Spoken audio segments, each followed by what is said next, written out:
Yang menyebabkan pertengkaran itu adalah mulut serong, fitnah, penghakiman, menghakimi orang seenaknya, dan hati penuh tipu muslihat. Amsal 6 ayat 12. Tak bergunalah dan jahatlah orang yang hidup dengan mulut serong, yang mengedipkan matanya, yang bermain kaki dan menunjuk-nunjuk dengan jari, yang hatinya mengandung tipu muslihat, yang senantiasa merencanakan kejahatan, dan yang menimbulkan pertengkaran.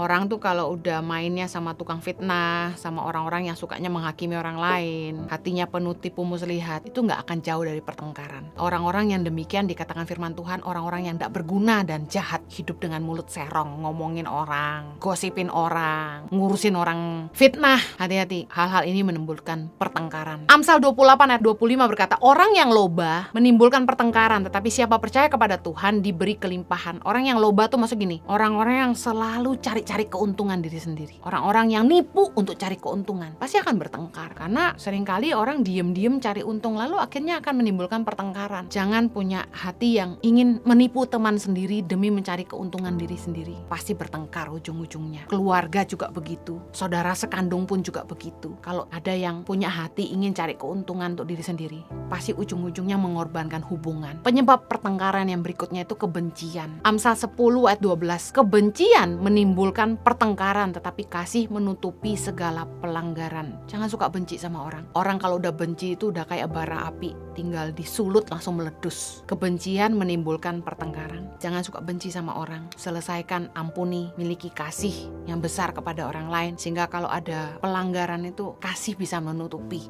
Biasanya orang tuh kalau bertengkar itu bukan karena masalah kecil, pasti udah ada yang dia tahan-tahan, begitu tersulut langsung meledak. Selesaikan kalau ada masalah, jangan jadi kepahitan. Kita harus belajar jangan suka cari gara-gara, jangan suka cari-cari masalah untuk jadi bahan pertengkaran. Orang yang suka bertengkar itu biasanya memang dasar sukanya itu cari gara-gara, cari masalah gitu. Amsal 17:14 berkata gini, memulai pertengkaran adalah seperti membuka jalan air, jadi undurlah sebelum perbantahan mulai. Kalau kita lihat masalah ini bisa memicu pertengkaran, udah nggak usah dibahas. Undur sebelum perbantahan mulai. Jangan cari gara-gara, jangan malah mancing-mancing. Ada orang tuh yang memang tukang nyulut gitu. Berhenti sebelum perbantahan dimulai. Titus 3 ayat 9. Tetapi hindarilah persoalan yang dicari-cari dan yang bodoh, persoalan silsilah, percekcokan dan pertengkaran mengenai hukum Taurat, karena semua itu tidak berguna dan sia-sia belaka. Ada orang-orang tuh yang suka cari-cari masalah. Orang hidup damai sama dia, bahkan gak kenal, bikin gara-gara. Sesama anak Tuhan, jangan suka berselisih tentang firman Tuhan. Masing-masing membenarkan diri. Saya kalau lihat orang komen di Instagram, bertengkar cuma urusan satu ayat. Ngapain sih bertengkar soal hukum Taurat? Masing-masing orang punya pewahyuan sendiri. Kalau itu buahnya baik, gak usah diributin. Fokus sama hidup masing-masing, bangun imanmu, jangan saling menjatuhkan. Yang saya sedih tuh gini, yang nyerang kita ya saudara seiman sendiri, makanya diketawain sama orang-orang.